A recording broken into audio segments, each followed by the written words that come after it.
Abrimos, señoras y señores, la mesa de En Perspectiva en este viernes 1 de junio del año 2018, saludando a la dormida Ana Ribeiro. Buen día. Buen día. El exitoso novelista Juan Grompone, ¿cómo te va? Buen día. ¿Cómo está marchando tu último No tengo idea. opus? No tengo idea. Exitoso novelista. ¿Eh? Exitoso novelista. ¿Quién? ¿A ti? El exitoso novelista Gonzalo Pérez Castillo, parece que tengo que presentarlo así. ¿Por qué? Digo, porque me parece simpático de tu parte que me presentes así, digo, que no me discrimines. No, yo te iba a presentar como el tertuliano saliente. Pronto para viajar, ¿no? Esta es la última. No, me queda una más. ¿Te queda una más? Una más, ahí ya está, me prometieron una linda despedida a todos. Se va de viaje a Europa. Sí. Sí, bueno. O sea que en la que viene estás y en la otra no. En la otra no. Correcto. Y yo tampoco, así que media tertulia para dentro de 2 Pobrecitos ellos, semanas. Sí. ¿Te das cuenta? Y- Llorarán. Y el desconcertado Mauricio Rosecó. No, estoy esperando por qué lado vas a salir.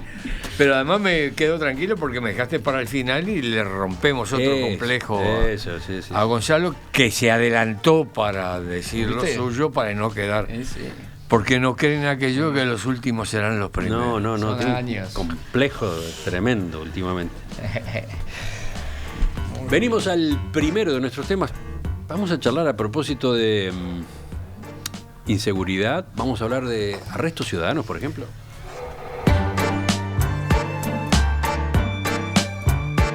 Vos estás tratando de hacer un mango para poder llevar adelante la familia y demás. Y estos locos en 2 minutos vienen y se te llevan todo. Y vivís con miedo.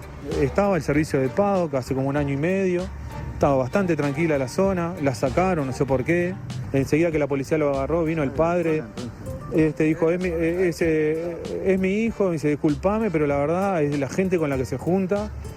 No lo puedo controlar, disculpame. Digo, no, disculpame vos que le tuvimos que agarrar. Le tuvimos que golpear porque la verdad no había manera de pararlo.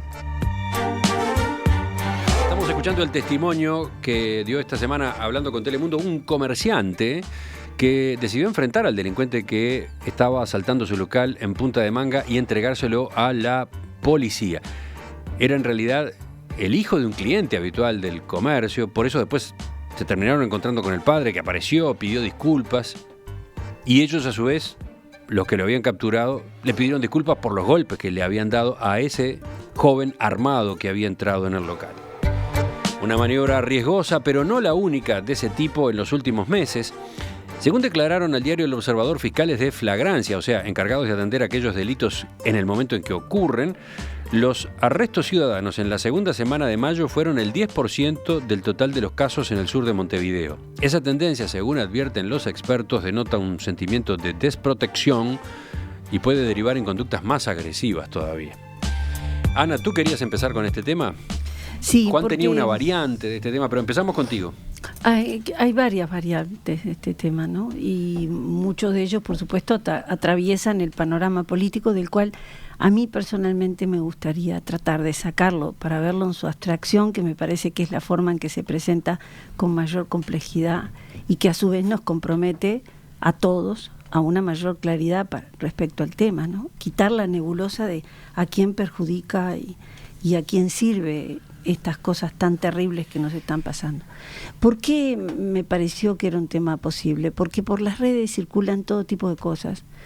Y vi 1 o 2 arrestos ciudadanos grabados, filmados, patadas, ensañamiento, alguien que trataba de pararlo. Experimenté cosas mientras veía eso, ¿no?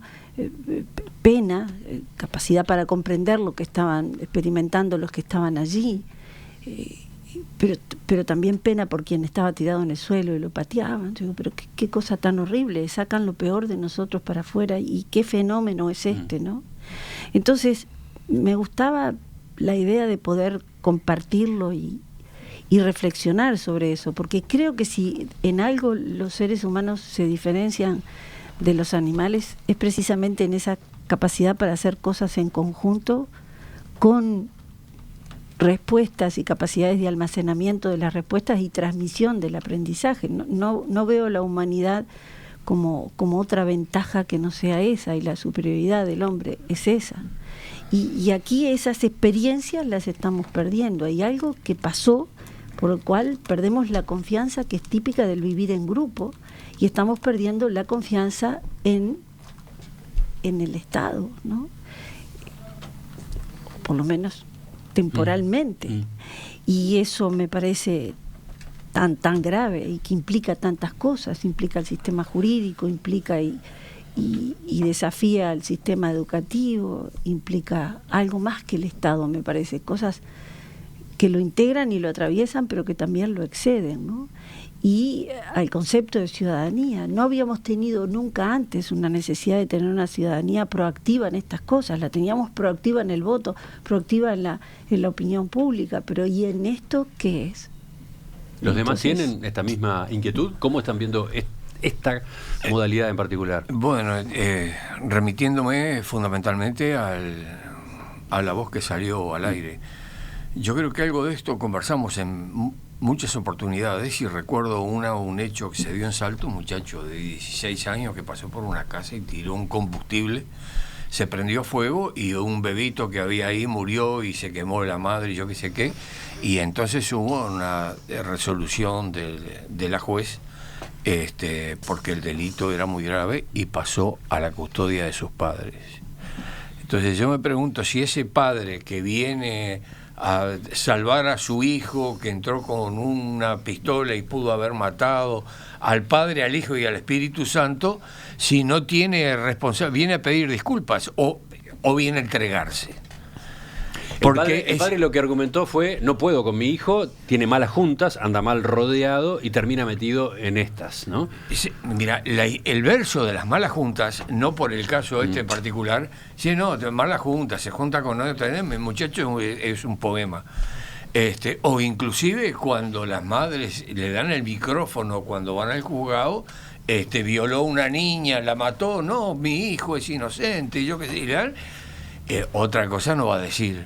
Yo creo que acá hay un problema, y una vuelta que me acuerdo de la repregunta que me hiciste, porque yo citaba a Subía en algo que decía en lo que estamos de acuerdo, que en algo estamos de acuerdo. El fiscal Gustavo Subía. Seguro. Él decía, si vos tomas una medida que deja pensando a los que potencialmente pueden cometer el mismo delito, es una señal de alerta. Es cuando metió preso a los jugadores de Nacional. Ayer tenía que haber metido preso a los de Peñarol con ese resultado. Que ni Torquemada ese. Bueno, entonces lo que está pasando un poco es esa sensación que queda. No hablo de la nueva ley, de la aplicación. Ayer vi la entrevista que le hiciste a Jorge Díaz, me pareció excelente, las preguntas, las respuestas de él, creo que se aclararon muchas cosas. Pero lo más grave de todo esto es que mientras eso ocurre, una señorita, una mujer de 17 años, que las cámaras la tomaron rapiñando en la misma zona donde se produjo el asesinato que conmocionó ayer, bueno, no tiene elementos la jueza, pero los otros delitos que sí están medio confirmados porque están las cámaras que la tomaron, no, yo no lo puedo tratar porque está en otra jurisdicción, así que pasó a la casa de la mamá y bueno, todo contento. Hay que esperar que venga la otra jueza que está en licencia o no sé qué y la cite para ver. Pero, oíme, son señales, al menos en lo que expresa a la opinión pública, donde no hay la menor tranquilidad en cuanto a, oíme, los muchachos de la barra callejera que salen a rapiñar, dicen, voy al laburo, le sale mucho más barato ese laburo, rapiñar, robar, yo qué sé qué, entras por una puerta, salís por la otra y tenés además un movimiento de ONG impresionante y de espíritus nobles que no lo dudo, no lo digo en broma esto, que hay que tratar de reconducirlo, de reeducarlo. Hay sectores que hay que guardarlos y dejarlos quietos hasta que se estabilicen.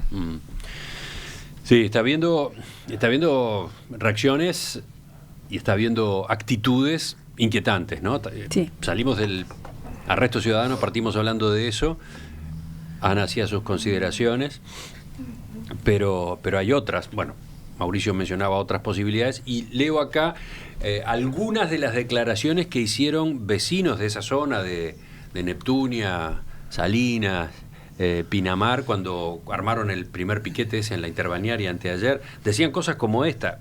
Por ejemplo, una señora: esto es tierra de nadie, mi hijo está embarcado y estoy sola, así que ando armada y no tengo problema en tirar.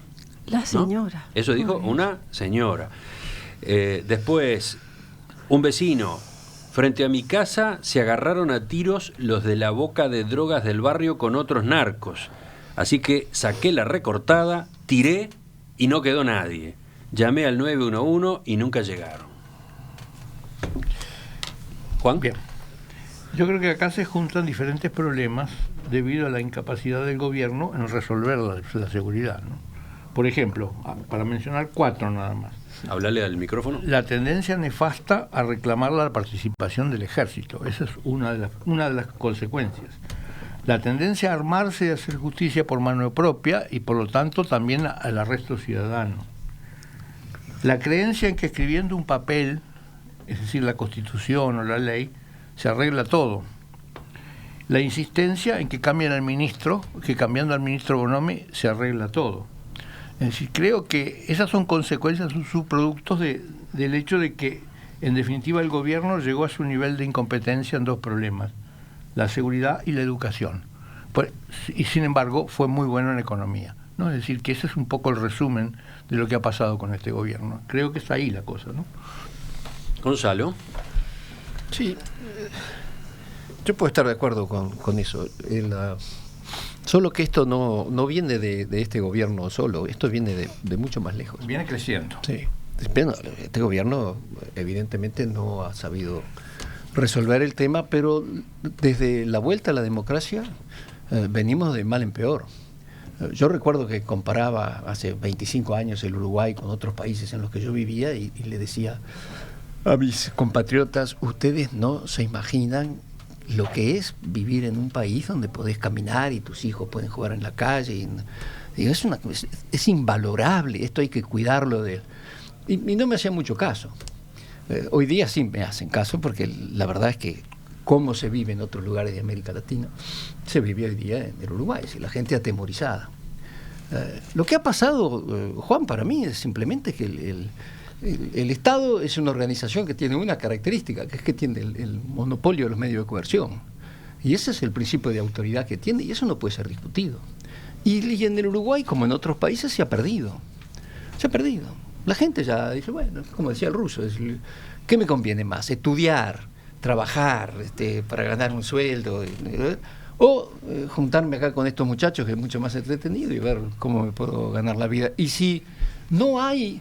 Es decir, si tú no tenés, bueno, primero, si tú no tenés un esquema de prevención, es decir, hoy día estamos frente a un crimen organizado. En otras palabras, tú tenés que combatir esto con inteligencia. A mí no me importa si es inteligencia civil, policial o militar, no me importa. Pero tenés que tener inteligencia de esto. No puedes dejar que el crimen organizado hoy día en Uruguay es un crimen internacional, que tiene ramificaciones internacionales, porque la droga no se produce acá en el Uruguay, de algún lado viene. Entonces, tú tenés que tener primero una inteligencia. Después tenés que tener una presencia en la sociedad que actúe en forma de disuasión, de alguna manera. Es decir, mostrar, si vos haces algo, te la vas a ligar. Y eso tampoco se está dando. No se está dando. Lo que ha hecho este gobierno, ahora sí, este gobierno con los PADOS y las cámaras y todo, y debilitar a las comisarías, lo que ha hecho es dispersar el crimen por todos lados. Hoy día, hasta el otro día, una muchacha que vive en Rocha nos decía que en Rocha está imposible la situación, el Chuy está imposible. En el interior del país había una paz chicha toda la vida. Y hoy día no. ¿Por qué? Porque estas cosas así concentradas acá en Montevideo dispersaron la delincuencia por todos lados. Esa es una interpretación posible. Pero es que es lo que ha sucedido. Si tú sabes que tenés cámaras acá y PADOS y no sé qué, los delincuentes se van al lado. Pasó en todos lados, incluso en el este me decían. Hay barrios en el este en el que se sabe que están controlados. Entonces, ¿qué pasa? Empieza a aumentar la delincuencia en los otros. Es un fenómeno muy, muy complejo. Pero todo para mí parte del hecho de que el Estado renuncia a ejercer una cosa que es fundamental e irrenunciable, que es el principio de autoridad, y que hay ciertas cosas que se tienen que arreglar en último. Dicen que la guerra es el último estadio de la diplomacia, es decir, hay ciertas cosas que al final las tenés que arreglar con violencia, lamentablemente, tanto a nivel de Estado como a nivel de estos particulares que tú estabas hablando, Ana. Porque lo que porque pasa no hay es otra que forma. hay tres cosas distintas, ¿no? El Estado tiene que prevenir, tiene que disuadir y luego tiene que aplicar su capacidad punitiva. De reprimir, claro, es la que Porque me hay faltó. 3 etapas y 3 cosas. Bueno, si estas 2 no dieron resultado, esta otra. Y tiene que actuar coordinadamente las 3. Pero para que haya una coordinación, todos, además lo acaban de decir estudios recientes, una de las cosas que más evidentemente está fallando es el sistema jurídico respecto a eso. Sin embargo, el cuerpo de leyes existentes, si se aplicaran con coordinación, sería por sí solo suficiente. No tendría que tocarse la Constitución. Alcanzaría con eso, pero tendría que haber una coordinación que no hay.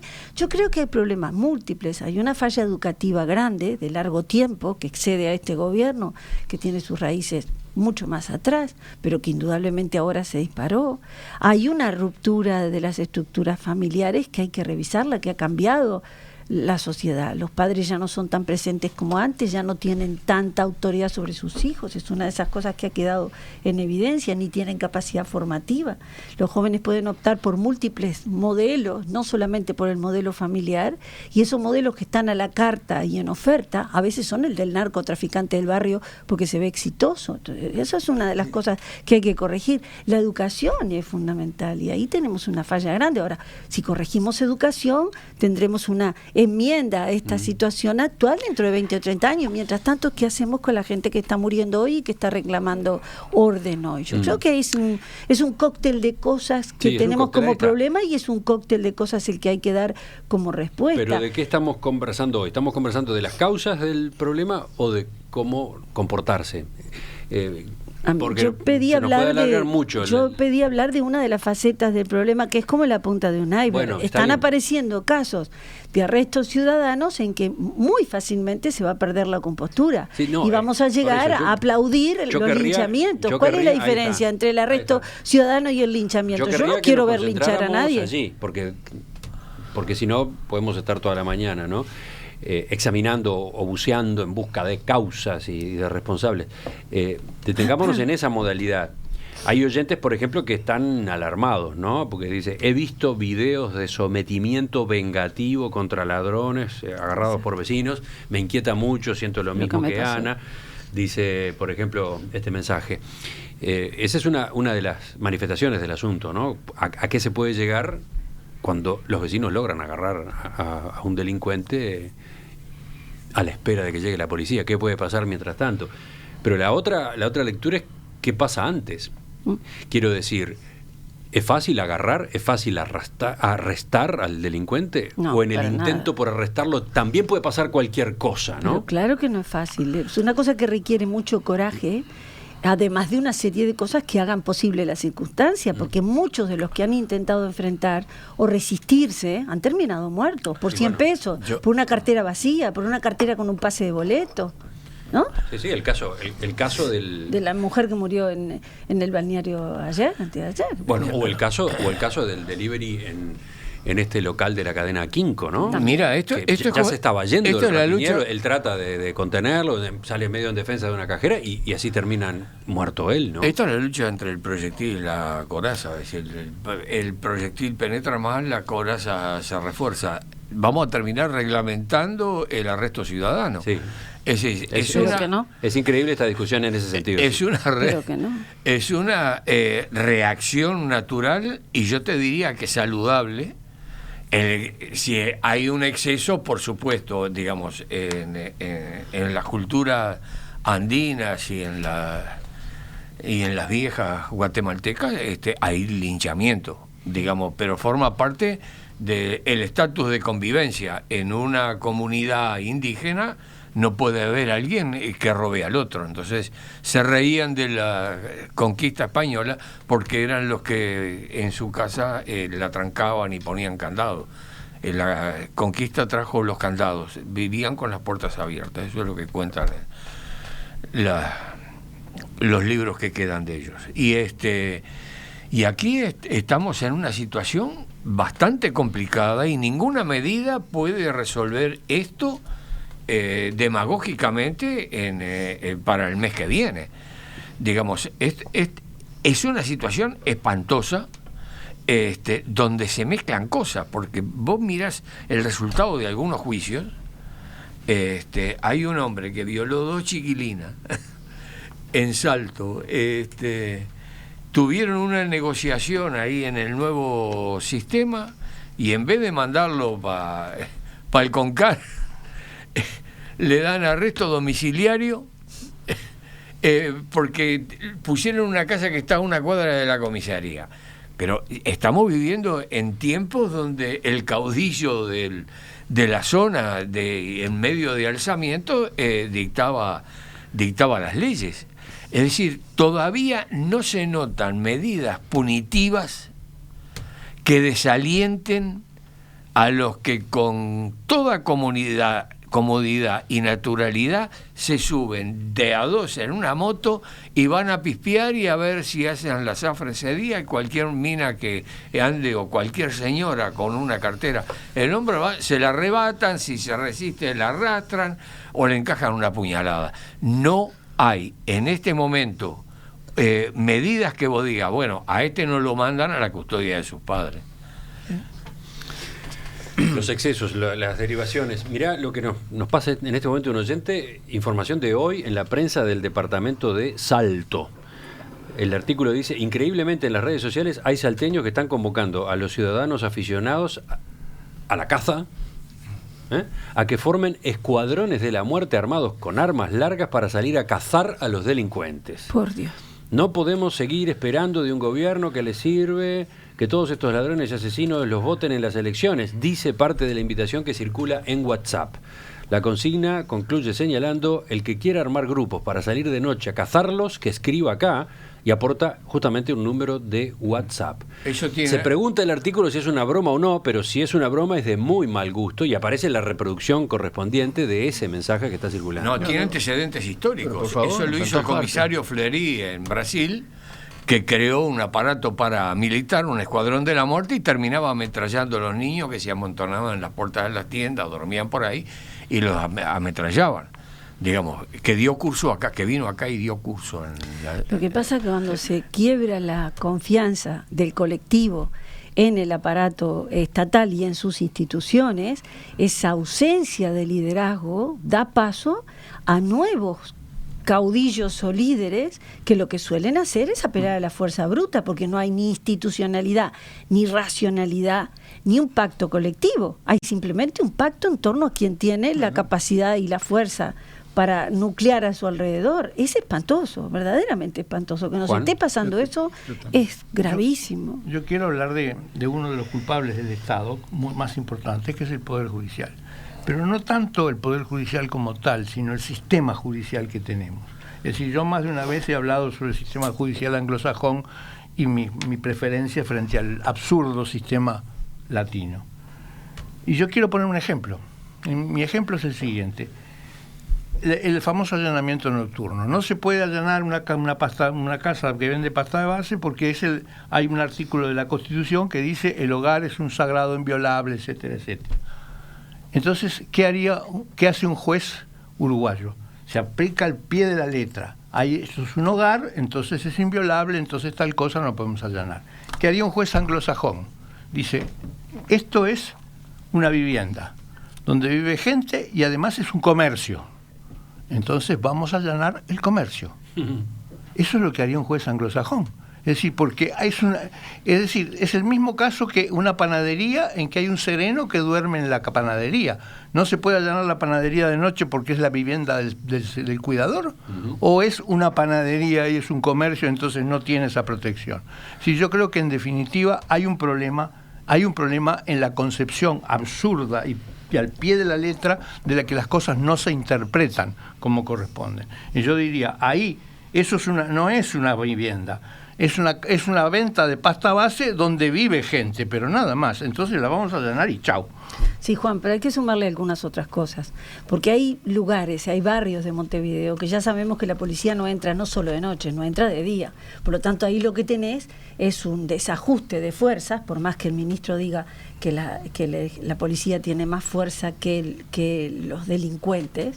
Desde el punto de vista armamentístico, yo no puedo saberlo. Si él dice eso, la duda me entra. Y si tienen más fuerza, porque hay territorialidades en Montevideo que se están escapando al control del Estado. Entonces, lo que tú decís es razonable, pero ni siquiera alcanza con eso, porque hay lugares que a pleno día la policía no puede controlarlo, bueno, si no entra y se resiste a entrar. Hay que empezar por el borde. ¿No? Hay que empezar por el borde y avanzar. Sí, yo creo que en el artículo que escribió Enir Sartú en Voces, un excelente artículo sobre esto, el miedo y las leyes. Es un artículo de esta semana. Sí, muy recomendable. Pero él dice una cosa que el miedo y los votos. El miedo y los votos. Se llama el artículo. Pero él dice que el crimen se nutre del ambiente en que se desarrolla, es decir, que la falta de oportunidades, la frustración de la gente y todo eso, y que no podría haber tanto crimen si no existieran las condiciones sociales que lo producen. Pero en realidad, la verdad es que el crimen se desarrolla fundamentalmente porque la gente tiene miedo. Es decir, la gente no apoya a los criminales porque está de acuerdo con ellos, ni porque les parece bien de que el tipo esté robando. No los denuncia, no hace nada contra ellos, porque tiene miedo. Y aquí volvemos, por eso es que es muy difícil este tema de la defensa personal, fuera del contexto general, ¿no? Si el Estado no puede cubrir esa responsabilidad, es decir, lo único que le tenés que tener miedo es a mí, porque yo soy la ley, yo soy la autoridad. A los demás no tenés por qué tenerle miedo, porque yo me ocupo de los demás. Si el Estado no es capaz de hacer eso, entonces surgen estas cosas. Pero la gente no apoya a los delincuentes, o en el barrio no hablan, porque les tienen respeto, o porque consideran que no está tan mal lo que están haciendo. No es así. No hablan porque les tienen miedo. Y eso pasa siempre. Los lugares donde nosotros íbamos a tratar en Bolivia a tratar de cambiar los cultivos de coca por otras cosas mejores y otros cultivos, los campesinos y las campesinas sobre todo estaban totalmente de acuerdo, porque con lo que nosotros hacíamos venían otro tipo de cosas, agua, electricidad, en fin, escuelas. Pero ¿qué pasaba? Por la noche venían los narcos y le decían: si vos no seguís plantando coca, te limpiamos a vos y a toda tu familia. Vos volvías a la mañana siguiente y la gente no colaboraba más. Es decir, el Estado no puede permitir que eso suceda. Si vos no podés perder ese principio de autoridad, no podés permitir que en la sociedad haya alguien que sea capaz de amedrentar a la gente más que la ley. No podés. Si lo permitís, terminás en estas cosas. Hay que llegar a una situación donde completamente lo que hay que llegar es que si me meto esto salgo perdiendo. Exacto. Es decir, que el botija del asentamiento, el adolescente, yo que sé qué diga: para un poco, esto me como una cana o me amasijan, y valora en los dos platillos qué es lo que me conviene más. Y de pronto entra a laburar. Y hay dos peligros más, puedo agregar dos peligros más. Primero, que muchas veces cuando pasan estas cosas es porque la autoridad tiene complicidad con el crimen, primero. O eso, por supuesto, porque la justicia está amedrentada. ¿Sí? Esas son dos cosas que en el Uruguay habría que examinar a fondo. Solo querría agregar que la gravedad de todo esto, más allá de todo lo que aquí se ha citado como ejemplos y todas las imágenes que se han desgranado en esta mesa, proviene de que este fue el país que construyó más sólidamente en América Latina el estado de bienestar. Y pasamos por una experiencia histórica, un antes y un después, que fue el estatismo. Que ese Estado grande, desbordado, protector, paternal, omnipresente del Uruguay esté fallando a sus premisas y requerimientos básicos es de una extrema gravedad. Qué buen broche de cierre. Una de las preguntas que llegan en los mensajes de los oyentes a propósito del primer tema, no es la primera vez que aparece y no es el único mensaje que la plantea, es si acá la droga está jugando un papel importante, si el narcotráfico está teniendo su influencia. Sí. ¿Cómo se explica que la droga esté entrando? ¿Cómo no se contiene el ingreso de droga al país? ¿No hay un punto crítico allí del cual está faltando hablar? ¿Cómo no? El fundador de nuestra nacionalidad, José Artigas, del cual Ana puede hablar bastante, era contrabandista y de ahí para adelante estableció que el Uruguay fue y será siempre un país de contrabandistas.